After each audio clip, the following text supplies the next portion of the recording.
Bienvenue, mesdames et messieurs, dans Politicien, votre rendez-vous politique. Il a voulu un 5e mandat et ça a été son erreur fatale. Abdelaziz Bouteflika n'est plus président de la République d'Algérie. Ainsi en a voulu et décidé le peuple algérien. Mais quelle forme de transition politique veulent véritablement les Algériens? Le système Bouteflika résistera-t-il aux pressions qui visiblement ne faiblissent pas? 3 invités avec moi pour en parler. Toufik Ibel Kissen, vous êtes membre du collectif Libérer l'Algérie, vous êtes le secrétaire général de Riposte International, c'est une ONG de défense et de promotion des droits de l'homme en Algérie. Vous êtes tout autant en colère que vos compatriotes qui exigent le départ total de tout le régime Bouteflika. Merci. Merci d'avoir accepté notre invitation pour parler de votre grand pays, l'Algérie. Mohamed Amiri, vous êtes journaliste, consultant en communication, analyste politique. Entre un régime qui clame sa bonne foi et son d'état attentif au peuple algérien et les Algériens qui n'en veulent plus, comment se situer? Eh bien, on en parle avec vous au cours de cette émission. Merci d'avoir accepté notre invitation. Un regard extérieur non algérien pour partager avec nous et nos téléspectateurs les lectures possibles de la situation politique qui prévaut aujourd'hui en Algérie. Brice Nzamba, vous êtes avocat au barreau de Paris. Merci, maître. Merci, Richard, d'avoir accepté notre invitation pour parler de l'Algérie. Ils surprennent le monde entier. Les Algériens, avec un sens élevé de responsabilité, ils font et poursuivent leur évolution sans effusion de sang et sans saccager le patrimoine national. Abdelaziz Bouteflika a démissionné, mais ça ne suffit pas pour les calmer. Ils veulent prendre en main leur propre destin, et ce, sans le régime Bouteflika. Jusqu'où peuvent et veulent aller les Algériens? On en parle après ce sujet de la rédaction, signé Corinne Kamdem. Abdelaziz Bouteflika n'est plus président de la République. Sous l'effet conjugué de la contestation de la rue et de la pression de l'état-major de sa propre armée, le président algérien Abdelaziz Bouteflika a pris la mesure de l'enjeu. La situation n'est plus tenable, il faut jeter l'éponge.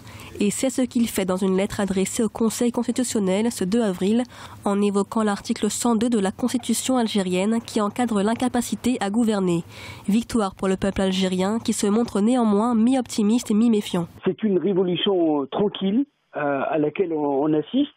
Quelque chose que personne n'a programmé ni soupçonné. Le système s'est désorganisé et on a l'armée qui joue la carte de la légalité, la carte de cette société civile qui a permis l'accélération de l'histoire. Le président Abdelaziz Bouteflika a démissionné, mais que va-t-il se passer après? C'est la question que de nombreux Algériens se posent. Si le cavalier de cette partie d'échecs est tombé, sur l'échiquier demeurent encore de nombreux pions qui ont servi la machine Bouteflika. Seulement, les revendications du peuple algérien vont désormais au-delà de la démission de l'ancien président algérien. C'est tout le système Bouteflika que le peuple algérien veut voir partir. Je vous assure qu'en Algérie, on a un double besoin. Un besoin de fraîcheur physique, un besoin de fraîcheur mentale. Vous savez, les lieux d'expression politique sont tellement diversifiés que l'absence, justement, et vous avez raison sur la question, l'absence de partis politiques fiables, entre parenthèses, qui soit une vraie opposition, qui se met du côté de la population. Parce que dans le fonctionnement du régime, de beaucoup de régimes africains, on crée une devanture, on crée de faux partis politiques, de faux Sénat, de faux députés, de fausses assemblées, et on émet une image vers l'extérieur comme des partis, comme des pays démocratiques. Ils répondent un peu à la forme, mais dans le fond, les partis politiques qui existent ne sont pas du côté de la population. Ils sont devenus de simples instruments décoratifs d'un système politique. Pas tous, mais il y a dans la société une colère grandissante, réelle, qui s'exprime dans les stades, qui s'exprime à l'université, qui s'exprime dans la jeunesse, qui s'exprime dans tous les lieux d'expression populaire. Dans une lettre d'adieu publiée ce mercredi 3 avril par l'agence officielle APS, le président Abdelaziz Bouteflika a demandé pardon aux Algériens tout en assurant avoir gouverné pendant 20 ans avec sincérité et loyauté.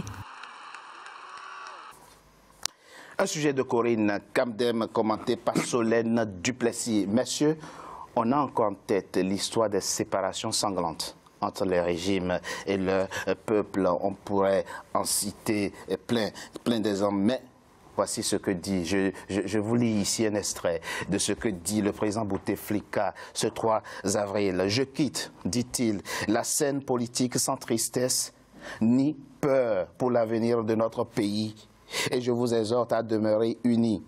Je veux demander pardon à ceux parmi les enfants de ma patrie envers lesquels j'aurais, sans le vouloir, manqué de mon devoir en dépit de mon profond attachement à être au service de tous les Algériens et Algériennes. » Monsieur Ibel Kissem, comment avez-vous accueilli ce message livré ce 3 avril par le président Bouteflika aux Algériens?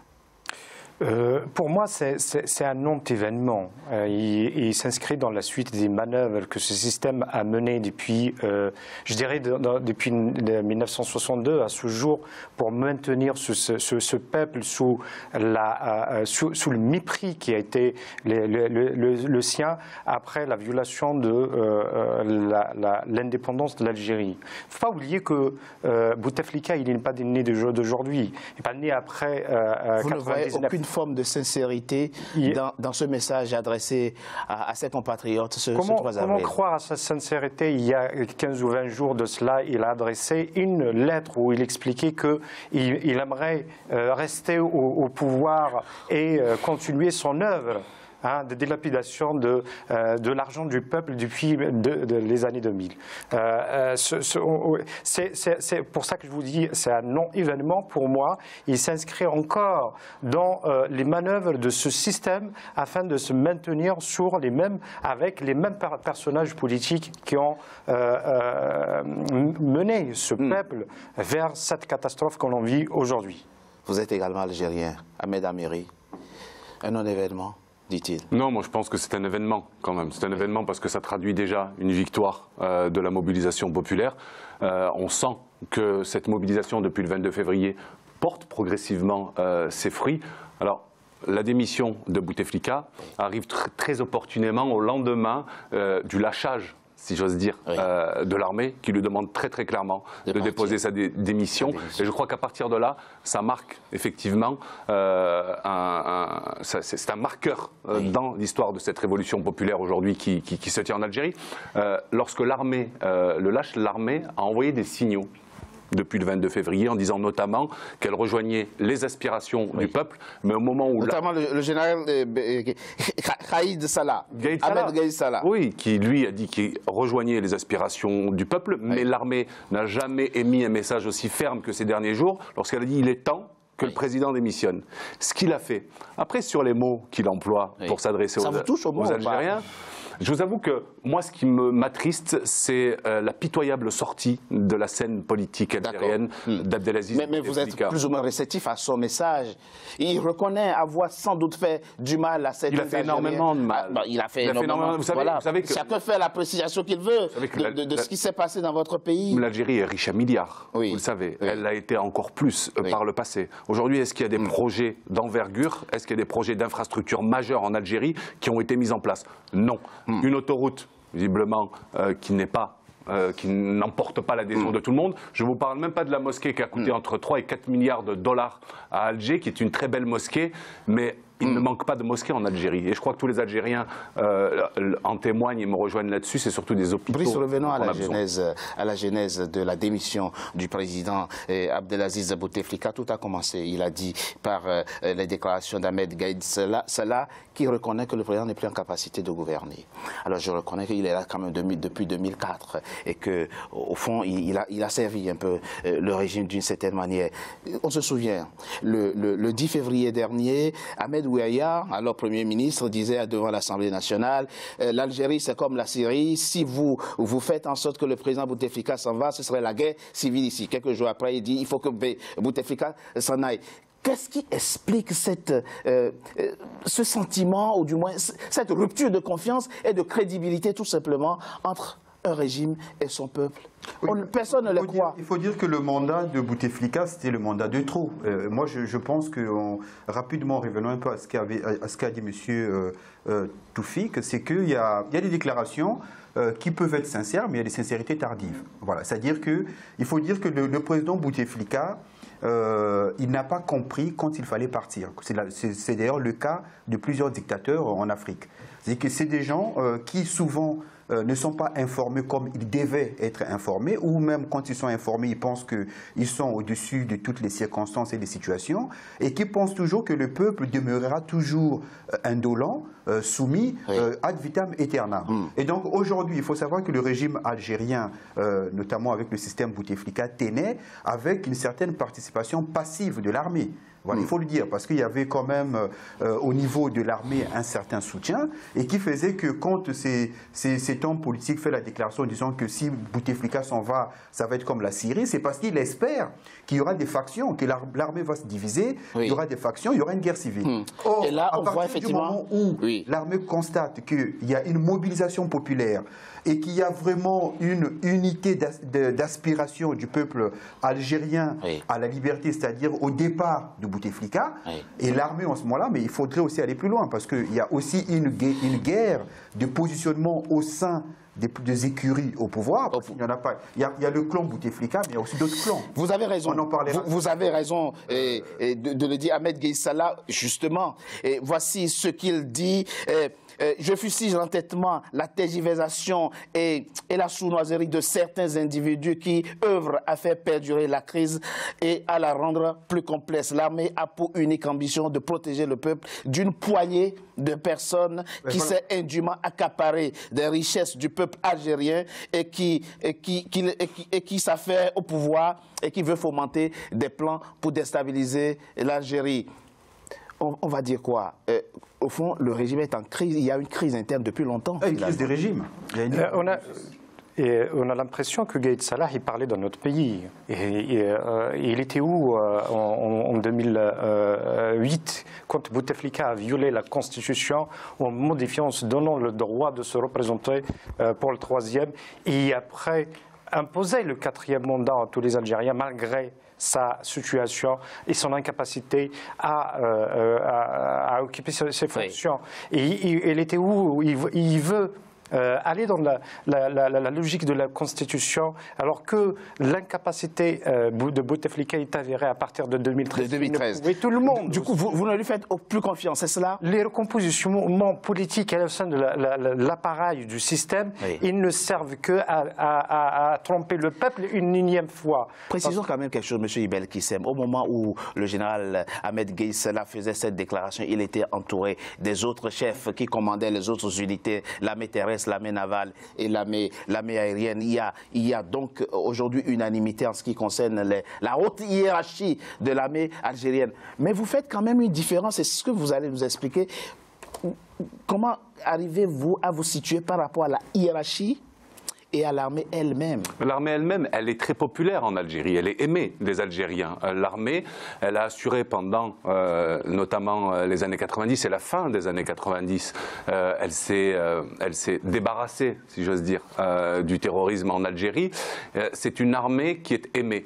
Après, il y a l'état-major. Et l'état-major, il est d'une manière ou d'une autre lié au pouvoir. Il ne faut pas oublier que Gueye Salah, c'est quand même Bouteflika qui l'a mis là où il est, simplement pour diviser aussi l'armée, parce qu'il voulait se débarrasser des services secrets de l'armée, ce que Gueye Salah a réussi à faire. Mais si vous voulez, à partir du moment où on a trempé le doigt dans la confiture... Le puissant DRS, dites-vous, le département des renseignements et de la sécurité. Exactement, et qui a été dissous. Mais pour le coup, ce à quoi on peut s'intéresser aujourd'hui, c'est que dès lors qu'on a des dignitaires, même militaires, qui ont tremper le doigt dans la confiture, si j'ose dire, il faut qu'ils s'en aillent. C'est ce que demandent les Algériens. D'ailleurs, vous voyez que le message qui est répété en permanence, c'est qu'ils s'en aillent. Vous dites, Mohamed Amiri, il faut qu'il s'en aille. Abdelkader Ben Salah, qui est aujourd'hui le président du Conseil de la Nation et qui assure aujourd'hui l'intérim, vous ne lui faites pas confiance non plus? L'intérim. Dans l'intérim, à la limite, le personnage a peu de charisme. Le personnage est plutôt, a été très clairement dans le clan Bouteflika et c'est un suiveur. Oui. Pour le coup, assurer la transition. Non, pas de transition. Non, pardonnez-moi. Je parle de la transition des 90 jours pendant lesquels il doit organiser des élections présidentielles. Je parle uniquement de ça. Oui. Certains disent qu'il n'est pas qualifié pour ça, ils ne veulent pas le voir assurer cet intérim-là, et ils veulent effectivement un autre sénateur, du coup au Sénat, on élirait un nouveau président. Mais en tout cas, constitutionnellement, c'est lui qui doit assurer l'intérim. Oui. Alors qu'il assure cet intérim-là, qu'on organise des élections présidentielles, parce que c'est ça qui est très important. Mais le problème, Brice, justement, c'est que plus personne ne fait confiance à personne. Ce régime... Ça fait longtemps que c'est le cas, ça. D'accord. Mais là, comment fait-on? Non seulement on ne croit pas en leur capacité d'organiser des élections libres et transparentes, on ne le croit plus non plus quand il parle, y compris le chef d'état-major, quand il dit « je suis du côté du peuple », le peuple ne le croit plus. Mais comment assurer justement, comment gérer cette période intérimaire quand personne ne fait confiance à personne? Voilà, en fait, ce qu'il faut se dire, c'est que la solution, c'est d'abord le peuple algérien. Voilà, je pense que le peuple algérien doit maintenir la mobilisation et la vigilance. Ça, c'est la première chose.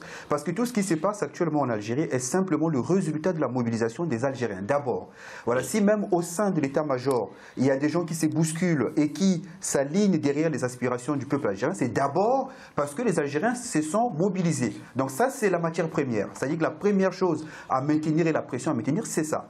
Deuxième chose, quand il y a une pression de la sorte, il y a toujours des fissures au sein du système. Oui. Voilà, il y a toujours ceux qui se croient parfois plus malins que les autres et qui anticipent et qui se disent, bon, parfois, dans les jeux d'échecs, parfois il faut savoir sacrifier le roi ou la reine pour espérer sauvegarder l'essentiel. Donc il y a ceux qui peuvent faire le pari en disant, bon, on a fait une erreur de tactique ou stratégique en misant sur Bouteflika, alors on va le sacrifier et puis on va faire passer la pression et on va trouver quelqu'un, on va trouver un joker durant le laps de temps de transition. Mais tout ça, c'est des calculs de politique. Vous pensez que Bouteflika serait en ce moment la victime expiatoire d'un système qui veut se maintenir? Parce qu'on a dit tout à l'heure, le système nourrit plusieurs dignitaires. Oui. Alors, les dignitaires, je l'ai dit, il y a deux hypothèses. Il y a ceux qui sont un peu plus visionnaires, qui peuvent se dire, bon, on a fait un mauvais choix, il est temps de s'aligner sur les aspirations du peuple. Ils peuvent devenir sincères, il n'est jamais trop tard pour bien agir. Et puis il y a l'autre catégorie. Il y a une autre catégorie qui peuvent, par calcul, se dire, bon, on va sacrifier le pion Bouteflika, et puis on va trouver un joker entre-temps. Vous pensez qu'ils sont dans cette dynamique-là en ce moment? Il sera démasqué. S'il n'y a jamais un joker, il sera démasqué. Il a voulu un cinquième mandat. Il a voulu un cinquième mandat, vous avez dit non. Il vous a proposé une période de transition de quelques mois, vous avez dit non. Il démissionne et vous êtes mécontent et vous poursuivez la mobilisation. Je rappelle que vous êtes membre du collectif Libérer l'Algérie. Que voulez-vous? Jusqu'où voulez-vous aller? Le peuple, il n'est pas sorti pour dire juste contre le cinquième mandat, et Bouteflika, à la limite, n'était pas le problème principal de la crise algérienne. Le problème principal, c'était le système lui-même qui s'est accaparé de l'Algérie depuis 1962. Je l'ai dit tout à l'heure, Bouteflika, il n'est pas né d'aujourd'hui. Et comment, revenant à sa demande de pardon, comment lui pardonner les assassinats d'hommes politiques? Ses coups d'État contre ses amis, l'assassinat de Karim Belkacem, l'assassinat de 126 jeunes Kabyles qui sont sortis pour manifester contre la Hougra, contre les situations misérables dont ils vivaient. Vos revendications vont au-delà de la personne au-delà de Bouteflika, au-delà du système Bouteflika, elle est du ressort du système complet qui a pris le pouvoir à partir de 1962 jusqu'à jour d'aujourd'hui. Mais quelle forme de transition voulez-vous? Quelle forme de transition sera possible en Algérie? On en parle après une courte pause. À tout de suite.